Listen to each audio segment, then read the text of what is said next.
Hey there, it's Dusty Thunder once again with another Reddit story for you. This one is from Am I the Devil? And it is titled, Am I the Astronaut for Telling Coworker That His Wife Isn't That Pretty? Oh shit. I, 25 female, have been at my workplace for almost 2 years now and get along well with most of my colleagues. We regularly go out on every other weekend and have activities which most of our colleagues join into, including my colleague Max, 33 male. Max is a very outgoing guy, extroverted, and has been at my workplace the longest, 6 years, as the turnover here is quite fast. I get along well with him and would consider him my best friend at work. We share banter and have a good laugh and have similar extroverted personalities. Max regularly attends the work activities and is the life of the party and workplace. His wife of 10 years used to come to the activities sometimes before I joined the workplace, but no longer does since having a baby a while back. What really annoys me is how Max always puts his wife on a pedestal. He's always going on about how she is the best cook, has the best looks and figure he has ever seen.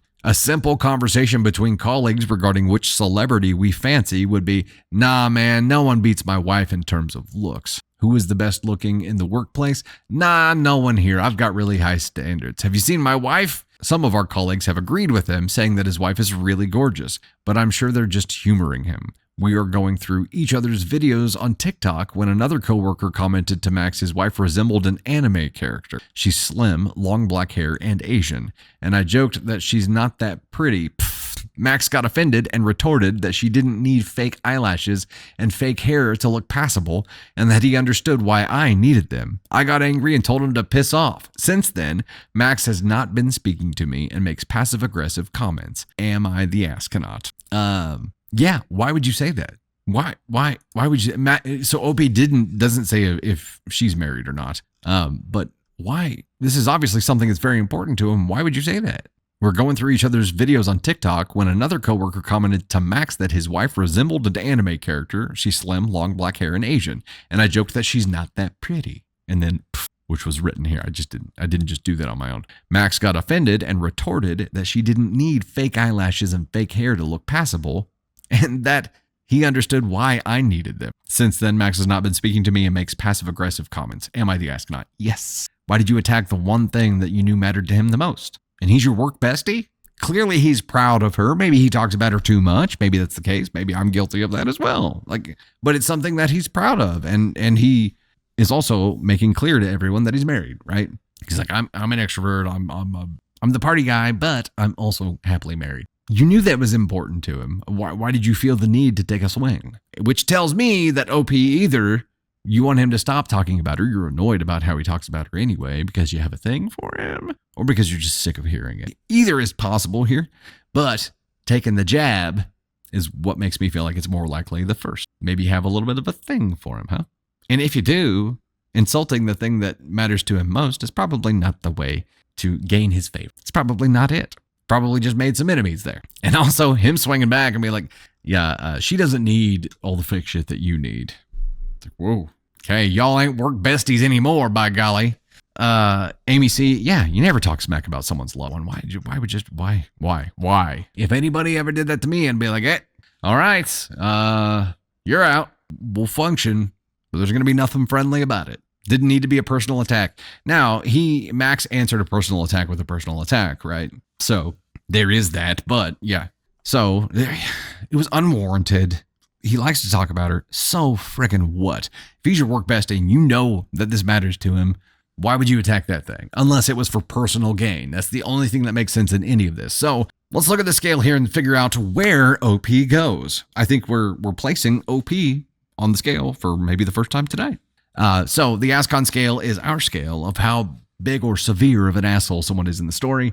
It goes from ASCON 1 is the worst, 4 is the least amount of assholes, just in case this is the first time you're seeing it. 4 is you could have done it differently. 3 is you should have done it differently. 2 is you definitely shouldn't have done that. And 1 is you're a terrible human. So taking the swing here. And the question is, am I the astronaut for telling my coworker that his wife isn't that pretty? It's a pretty shitty thing to do. Is it evil? Or is it just something you definitely shouldn't have done? Candy Thunder here. I like this response, and not just because it's you, Tater, because I like the logic. Candy Thunder here says, ASCON 2, but you're on your way to a 1. Check your jealousy, OP. Makes all the sense in the world. I don't think you're evil yet, but you let your demon show once. are you going to let it happen again? That's the question. You get to decide. You always get to decide. You get to decide what kind of person you're going to be. You get to decide how you're going to treat people today. You get to decide with this upcoming interaction that you have with someone, how you're going to treat them. You get to decide what you say. You get to make decisions in every instant who you're going to be. And either you intentionally choose or you let your wiring guide you by default. You free float. And sometimes that wiring sends you to places that you don't want to be. And I think in this case, you found yourself in a place that you didn't want to be at by letting that demon show, OP. Now you're in a spot where you don't have your work bestie anymore. He's being passive aggressive to you. I wonder why. And now, if you want to gain that favor back and be friends with your work bestie again, you're going to have to earn that back. It wasn't an intentional encounter. It slid out, but it was how you truly felt. And that's unfortunate. Okay, so here, this is an occasion where I would be like, all right, Candy Thunder, help me understand. Help me understand why women specifically do this. And I'm sure men do this as well. But anytime that there is some kind of undertone that is woman strategy, I have to turn to Candy Thunder and be like, why? What are the possible reasons that she would do this? So yeah, it may not be that she has anything for Max. It's insecurity driven. And hearing someone else be talked up so much whenever she feels like she's not makes her just want to knock them down too. And I think we said this recently. I find myself saying a lot in the past month, but there are some people in life who rise by lifting others. And then there are some people who like to feel like they're rising by pushing other people down. And OP, at least in this instance, you were someone who needed to feel like you were rising or better than by pushing other people down. Luckily, not for you, but luckily for the world, it's a pretty easy thing to spot. And people will just choose to stop being around you, like Max has done.